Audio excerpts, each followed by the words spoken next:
Welcome back guys. এবার আমরা যেটা করব সেটা হচ্ছে একটা ক্যারোসেল তৈরি করব। এই যে এখানে যেটা দেখতে পাচ্ছি এটা হচ্ছে বলে ক্যারোসেল। ওকে, ক্যারোসেল কিন্তু খুবই সিম্পল। জাস্ট মাঝখানে কি রয়েছে, একটা ইমেজ রয়েছে আর লেফট সাইডে রয়েছে হচ্ছে কিছু টেক্সট, একটা বাটন রয়েছে। It's okay. সো এটা আমাদের তৈরি করতে হবে। বুটস্ট্র্যাপে নিজস্ব ক্যারোসেল প্লাগইনস আছে, কাইন্ড অফ, বা কম্পোনেন্ট বলতে পারেন। বুটস্ট্র্যাপে সব কিছুকে কম্পোনেন্ট বলা হয়। আমরা ইচ্ছা করলে থার্ড পার্টি কোনো কম্পোনেন্ট ব্যবহার করতে পারি, থার্ড পার্টি কোনো লাইব্রেরি ব্যবহার করতে পারি ক্যারোসেল তৈরি করার জন্য, অথবা আমরা চাইলে বুটস্ট্র্যাপের নিজস্ব যে ক্যারোসেলটা আছে সেটাও ব্যবহার করতে পারি, অ্যাজ আওয়ার উইশ। সো বুটস্ট্র্যাপের ক্যারোসেল ব্যবহার করতে চাইলে আমরা ক্যারোসেল লিখতে পারি।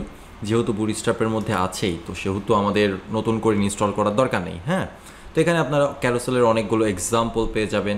এখান থেকে যে কোনো একটা এক্সাম্পল কপি পেস্ট করতে পারেন।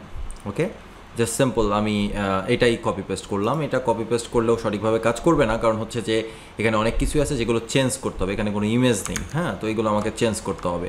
সো আমি এখানে গেলাম, যাওয়ার পরে আমার ভ্যারিয়েবল সিএসএস দরকার নেই। আমি এখান থেকে গিয়ে সেকেন্ডারি ন্যাপবারের নিচে এই পর্যন্ত জিনিসপত্রের কিন্তু আমাদের আপাতত আর দরকার নেই। পরবর্তীতে আবার যখন দরকার হবে তখন এটা নিয়ে আমরা কাজ করব। এগুলোকে একটু কল্যাপস করে রাখি। ওকে, সো আমরা এখানে সেকেন্ডারি ন্যাপবারের এখানে আমরা কি করব, একটা ক্যারোসেল তৈরি করব। ক্যারোসেল ক্যারোসেল লেখার সাথে সাথে এটা একটু মার্ক কেন হয়ে গেল, আই ডোন্ট নো। সো যেটা আমরা কপি করে নিয়ে এসেছিলাম সেটা পেস্ট করে দিই, পেস্ট করে সেভ করি। সেভ করে এবার ব্রাউজারে গিয়ে দেখি তো, ও মাই গড, কী অবস্থা! এটা খুবই বাজে অবস্থা। হ্যাঁ, মানে কিছুই বোঝা যাচ্ছে না। যে এখানে একটা আইকন আছে, ইমেজগুলো নাই, কিছু নাই, টেক্সট তো নাই, সো কিছুই দেখা যাচ্ছে না। এখানে কয়েকটা বাটন দেখা যাচ্ছে। সো আলটিমেটলি পুরো জায়গাটা জুড়ে দখল করে নিয়েছে, সেটা তো করা যাবে না। তার মানে আমাদেরকে এগেইন একটা কন্টেইনারের মধ্যে পুরো জিনিসটাকে রাখতে হবে, অর্থাৎ পুরো ক্যারোসেলটাকে একটা কন্টেইনারের মধ্যে রাখতে হবে। আর দ্বিতীয়ত, এখানে কিন্তু কোনো রকম কোনো ইমেজ নেই। দ্যাটস ওয়াই এটা আসলে আমাদেরকে ইরর থ্রো করছে। সো আমরা এই ইমেজের সেকশনটাকে পুরোপুরি রিমুভ করে দিই। এত ইমেজের আমাদের দরকার নেই। ইমেজ বাদ দিয়ে যদি আমরা এখানে অন্য কোনো একটা ডিভ নেই, বা যদি কোনো এখানে একটা আমরা টেক্সট দেই, তাহলে কিন্তু আমরা প্রপারলি বুঝতে পারবো যে আসলে কাজ হচ্ছে কি না, তাই না? তো এই জন্য আমরা এখানে একটা s1 নিয়ে বললাম আইটেম 1, পরে আমরা এটাকে মডিফাই করছি। আপাতত জাস্ট দেখার দরকার আমাদের। আইটেম 2 এবং s1 দিয়ে আইটেম 3, তিনটা আইটেম দিয়ে দিলাম। এবার আমরা যদি ব্রাউজারে যাই, এখানে দেখতে পাচ্ছি যে ইয়েস, বাট এই যে আইকনটা দেখতে পাচ্ছি, আইকনটা হচ্ছে ভেতরে, এমনিও ব্যাকগ্রাউন্ডের সাথে এটা খুব আকারে করে গেছে, দেখা যাচ্ছে না ঠিক মতো। কিন্তু আমরা অ্যাটলিস্ট এখানে কিছু একটা জিনিসপত্র রাখতে পেরেছি, সেটা আমাদের জন্য অনেক ভালো একটা খবর, তাই না? আর এখানে যে আইকনগুলো আছে, যে বিভিন্ন আইটেম সিলেক্ট করার জন্য, এইগুলো আসছে কোথা থেকে? এগুলো আসছে হচ্ছে আপনার এই ইন্ডিকেটরস থেকে। সো ইন্ডিকেটরস আমাদের ক্যারোসেলটাতে দরকার নেই। আমরা যদি এখানে তাকাই, এখানে কোনো ইন্ডিকেটর নেই নিচে। সো এই জন্য আমরা এটা কী করবো, এটা আমরা রিমুভ করে দিব। এর আমাদের কোনো দরকার নেই। সিম্পলি এগুলো ডিলিট। Very good. এবার থাকলো ক্যারোসেল ইনার। ক্যারোসেল ইনার নিয়ে আমাদের কাজ করতে হবে, এবং এখানে কিছু বাটন আছে, সেই বাটনগুলো নিয়ে আমাদের কাজ করতে হবে। সো এখানে একটা আইডি আছে, এই আইডিটা আসলে আমাদের চেঞ্জ করে দেওয়া উচিত। আর এখানে ক্যারোসেল সার্চ হচ্ছে কেন? সো আইডিটা কি আছে, ক্যারোসেল এক্সাম্পল ইন্ডিকেটরস এরকম নাম আছে। সো এই জিনিসটাকে আমরা চেঞ্জ করে দেই। আমরা চেঞ্জ করে বলি মেইন ক্যারোসেল, এরকম একটা নাম দিলাম, মেইন ক্যারোসেল। হ্যাঁ, that's great. So it is working perfectly. Oh sorry, এটা না, এটা তো পারফেক্টলি কাজ করবে। এটা হচ্ছে আমাদের। এখন এর একটা হাইট উইথ আমাদের দেওয়া দরকার, না হলে এটা সঠিকভাবে কাজ করবে না। আর অনেকগুলো কাজ আমাদের ছোট ছোট করে রয়েছে, তাই না? তো এই ছোট ছোট কাজগুলো আমাদের এক এক করে করতে হবে। সবার প্রথমে একটা হাইট দেওয়া দরকার। সো হাইট আমরা কই দিব? মেইন সিএসএস এর, মানে এসসিএসএস এর মধ্যে দিব। সো আমরা কেবল যেটা নিলাম সেটার নাম হচ্ছে মেইন ক্যারোসেল, যেটা মূলত একটা আইডি, মেইন ক্যারোসেল। এইটার মধ্যে খেয়াল করে দেখেন, আমাদের সব জায়গায় কিন্তু আসলে হাইটটা দেওয়া দরকার না। আমাদের হাইটটা দেওয়া দরকার এই ইনারের মধ্যে। ক্যারোসেল ইনার নামের যে ক্লাসটা রয়েছে, সেই জায়গাটাতে গিয়ে আমাদের একটা আইডি দেওয়া দরকার, হাইট দেওয়া দরকার, এবং একটা কালার দিয়ে বোঝা দরকার। বর্তমানে যে অবস্থাতে আছে তাতে কিছু বোঝা যাচ্ছে না। সো এটার নাম কি? এটার নাম হচ্ছে ক্যারোসেল ইনার। সো এটাকে কপি করে নিয়ে এখানে পেস্ট করি। ক্যারোসেল ইনার যে ক্লাসটা আছে তার মধ্যে যে আমরা বললাম যেটার হাইট হবে কত কত দেওয়া যায়? আপাতত আমরা 500 পিক্সেল দিয়ে দিলাম। আপনি রেমেও কনভার্ট করে দিতে পারেন, বাট আপাতত আমি 500 পিক্সেল ফিক্সড করে দিলাম। যদি আমার স্ক্রিন উইথ ছোটো হয়, তখন যদি আমার ছোটো করা লাগে তখন আমরা সেটা আলাদাভাবে রেসপন্সিভ করব, but for now it's perfect. এবং একটা ব্যাকগ্রাউন্ড কালার, যে ব্যাকগ্রাউন্ড কালারটা আমরা পরবর্তীতে রিমুভ করে দিব, আপাতত দিলাম হচ্ছে পেল গ্রিন, এরকম একটা কালার আমি দিলাম। ওকে, তো যেহেতু আমি এসএসএস ফাইলে চেঞ্জ করেছি, সেহেতু আমাকে কী করতে হবে? এগেইন স্যাস কম্পাইল করতে হবে। কম্পাইল করলাম, ব্রাউজারে গেলাম, ওয়াও, এটা বোঝা যাচ্ছে বর্তমানে যে এই হচ্ছে আমাদের ক্যারোসেল, এবং এখানে এই এই এই এরকম হচ্ছে অবস্থা হচ্ছে, তাই না? এখানে অনেকগুলো পরিবর্তন এক এক করে আমাদের আনতে হবে, এক একটা করে না আনলে চলবে না। আপনি যদি অপেক্ষা করেন প্রথমত কিছুক্ষণ, তাহলে দেখবেন যেটা চেঞ্জ হয়ে যাবে। দেখেন একা একাই চেঞ্জ হচ্ছে, একা একাই প্লে হতে থাকছে। সো আমরা কিছু সময়ের জন্য, যেহেতু আমরা ডেভেলপ করব, তো কিছু সময়ের জন্য চাচ্ছি যে এইটা যেন অটোমেটিক প্লে না হয়, অটোমেটিক প্লে না হয়, পজ হয়ে থাকবে, যখন আমরা চাইবো তখন প্লে হবে। এই কাজটা করার জন্য আমাদের একটা ডেটা অ্যাট্রিবিউট ব্যবহার করতে হবে। এই যে একদম ক্যারোসেলের যে ক্লাসটা, মেইন ক্যারোসেল যেই আইডিটা যেই ডিভে দেওয়া রয়েছে, সেখানে যে আমাদের একটা ডেটা অ্যাট্রিবিউট ইউজ করতে হবে, ডেটা বিএস। আমরা পড়েছিলাম যখন হচ্ছে বুটস্ট্র্যাপ 5-এর চেঞ্জেসগুলো দেখেছিলাম, তখন দেখেছিলাম যে ডেটা অ্যাট্রিবিউটগুলো অ্যাড করার সময় সামনে বিএস দিয়ে প্রিফিক্সিং করতে হবে। তো এখন সেটা লিখতে হবে ডেটা ড্যাশ বিএস, এবং এখানে আমি বললাম ইন্টারভাল ইকুয়াল টু ফলস। এটা ফলস করে দিলে আর এটা অটোমেটিক্যালি বারবার মুভ করবে না। হ্যাঁ, এবার আপনি খেয়াল করেন অনেকক্ষণ ধরে যদি আমি বসেও থাকি, এ আর একা একা মুভ করবে না, ভুল করেও করবে না।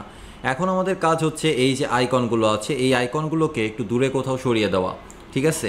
এই আইকনগুলোকে দূরে সরিয়ে দেওয়া, এবং আরও কিছু কাজ আছে। সেই কাজটা হচ্ছে আমার যেই স্লাইডটা হচ্ছে, এটা কিন্তু স্লাইড হচ্ছে বেসিক্যালি, আমাদের স্লাইড দরকার না, আমাদের দরকার ওপাসিটি, বা আমাদের অ্যাকচুয়ালি কোনো কিছুই দরকার নাই। আমাদের এই পুরো টেক্সটটা যখন কাজ করবে, এই যে প্রত্যেকটা ইমেজ আইকন টাইকন বা টেক্সট যেগুলো আছে, সেগুলো অটোমেটিক্যালি ফ্ল্যাশ হবে, ফেড ইন হবে। তো ফেড ইন হওয়ার জন্য আমাদের এই স্লাইড অ্যাটিটিউডটা দরকার না, আমাদের দরকার অন্য কোনো কিছু। এবং সেই কাজটা করার জন্য আমরা কি করতে পারি? আমরা আমাদের SCSS ফাইলটাতে চলে যাই এগেইন। সিএসএসের মধ্যে আমাদের কিছু কাজ আছে। তো সিএসএসের মধ্যে কাজ কি? সবার প্রথম কাজ হচ্ছে, একটু খেয়াল করেন, এখানে আমাদের বাটনগুলোর নাম কি আছে? একটার নাম আছে কন্ট্রোল প্রিভিয়াস, এবং আরেকটার নাম আছে কন্ট্রোল নেক্সট। এইরকম হচ্ছে একটা প্রিভ আইকন, সরি, একটা ক্যারোসেল কন্ট্রোল নেক্সট, আর একটা হচ্ছে ক্যারোসেল কন্ট্রোল প্রিভিয়াস বা প্রিভ। এই দুইটা অ্যাট্রিবিউটে বা দুইটা ক্লাসে আমাদের কিছু কাজ করতে হবে।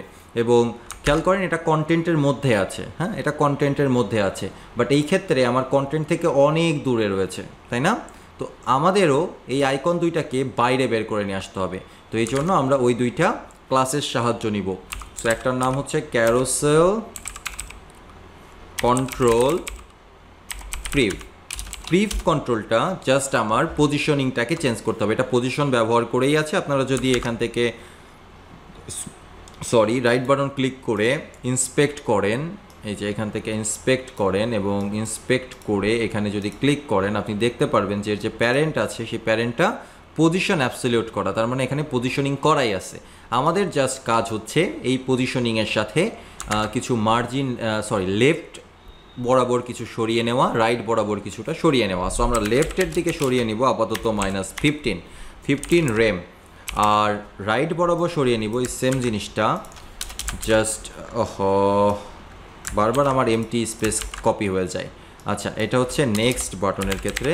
লেফটের ক্ষেত্রে মাইনাসের দিকে, লেফটের দিকে সরে যাবে, আর নেক্সটের ক্ষেত্রে রাইটের দিকে সরে যাবে। সো আমরা রাইট বললাম, রাইট -15 রেম। ওকে, এতটুকুই তফাৎ, একটা লেফটের দিকে সরে যাবে, একটা রাইটের দিকে সরে যাবে।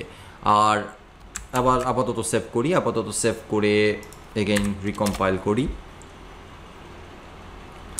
এবার যদি আমরা তাকাই, তাহলে আমরা দেখতে পাচ্ছি যে ওয়াও, বাটনগুলো তো অনেক দূর সরে গেছে, কিন্তু সমস্যাটা হচ্ছে বাটনগুলোর কালার নিয়ে, আইকনগুলোর কালার নিয়ে ব্যাকগ্রাউন্ডের সাথে এমনভাবে মিশে গেছে যে আসলে বোঝা যাচ্ছে না।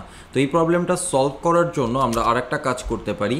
সেই কাজটা কিভাবে করব? আমরা এখান থেকে এই দুটাকেই পেস্ট করি। এবার প্রিভও লাগবে আমার, দুইটা বাটনের ক্ষেত্রে যেহেতু লাগবে, সেহেতু আমি কমা দিয়ে এটাও যুক্ত করি, দুইটা বাটন, একটা প্রিভ আর একটা নেক্সট।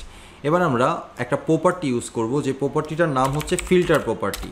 এই প্রপার্টিটা ব্যবহার করা হবে কি কারণে? আমার কালারটাকে ইনভার্ট করার জন্য। অনেকগুলো রকমভাবেই কাজ করা যেতে পারে, বাট আমার দরকার ইনভার্ট করা। ইনভার্ট করার অর্থ হচ্ছে যে কালারটা আছে তাকে উল্টায় দেওয়া। এখন আমি কতটুকু উল্টাবো সেটা আমার ওপরে। সো আমি 100% উল্টে দিয়ে দেখতে চাচ্ছি কী অবস্থা হয়। সো 100% উল্টে দিলাম।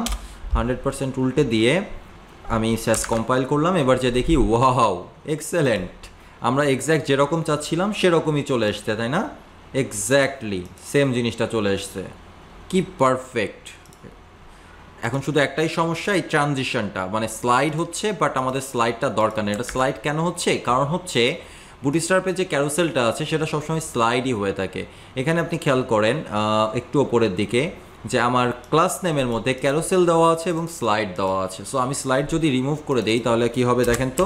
স্লাইড রিমুভ করে দিলে কিছু হবে? জাস্ট সিম্পলি স্লাইড রিমুভ করে দিলেই আমার কাজ কমপ্লিট হয়ে যাচ্ছে। ঠিক আছে, একটার পরে একটা চলে আসছে। আই মিন আগে যেভাবে স্লাইড হয়ে সরে যাচ্ছিল সেভাবে স্লাইড হচ্ছে না, এখন জাস্ট সিম্পলি একটার পর একটা আসছে। তবে যদি ভালো হতো যদি ফেড নামের কিছু একটার মধ্যে থাকতো, কিন্তু আমি যখনই এখানে ফেড দিয়ে দিচ্ছি এটা আমাকে হাইড করে দিচ্ছে, সব কিছু বাদ, নাই, কিচ্ছু নাই। সো এই জন্য আপনি সিম্পলি কী করবেন? ক্লাস ক্যারুসেল ব্যবহার করবেন, তাহলেই আপনার জন্য কাজ করবে। আরেকটা উপায় আছে, যদি আপনি ট্রানজিশন প্রপার্টিটাকে ওপাসিটি করে দেন তাহলেও একরকমভাবে হবে, বাট আমাদের জন্য এতটুকুই যথেষ্ট। কারণ আমরা যখন নেক্সট করব তখন এই বিভিন্ন যে প্রপার্টিগুলো আছে সেই প্রপার্টিগুলো যদি যখন আসবে তখন যদি আমরা কোনো অ্যানিমেশন যুক্ত করি, ফেড অ্যানিমেশন যুক্ত করি, সে সুন্দরভাবে ফেড করে আসবে, নো প্রবলেম অ্যাট অল। সেটা আমরা পরবর্তীতে করতে পারবো। এখন এই যে এরিয়াটা, এই এরিয়াটা হচ্ছে আপনার এরিয়া। এই এরিয়ার মধ্যে আপনি যা খুশি তাই করতে পারেন। এই এরিয়ার মধ্যে আপনি চাইলে একটা টোটালি একটা ডিভ রাখতে পারেন। এই এরিয়ার মধ্যে আপনি চাইলে কি করতে পারেন? এই এরিয়ার মধ্যে আপনি চাইলে যে কোনো কন্টেন্ট রাখতে পারেন, ইমেজ রাখতে পারেন, হোয়াট এভার ইউ ওয়ান্ট আপনি এই এরিয়ার মধ্যে রাখতে পারেন, তাই না? তো আমি আসলে এই ভিডিওটা খুব ছোট ভিডিও, কিন্তু এই ভিডিওটাকে আমি এখানেই স্টপ করব। প্রথমত কারণ হচ্ছে আজান হবে, সো আজান হওয়ার জন্য আমি একটু রেস্টে দিব। আর দ্বিতীয় কারণটা হচ্ছে এইখানে পজ করলে আপনারা নিজেরা একটু ট্রাই করে দেখেন তো যে এখানে ইমেজ আর এরকম টেক্সট বসাতে পারেন কি না। যদি পারেন তাহলে তো কনগ্র্যাচুলেশন প্রথমেই। আর যদি না পারেন তাহলে টেনশন নেওয়ার কোনো কারণ নেই। আমি একটু পরেই পরবর্তী লেকচারেই মূলত এখানে ইমেজ এবং টেক্সটগুলো বসানোর ব্যবস্থা করব। ওকে, তাহলে দেখা হচ্ছে নেক্সট লেকচার।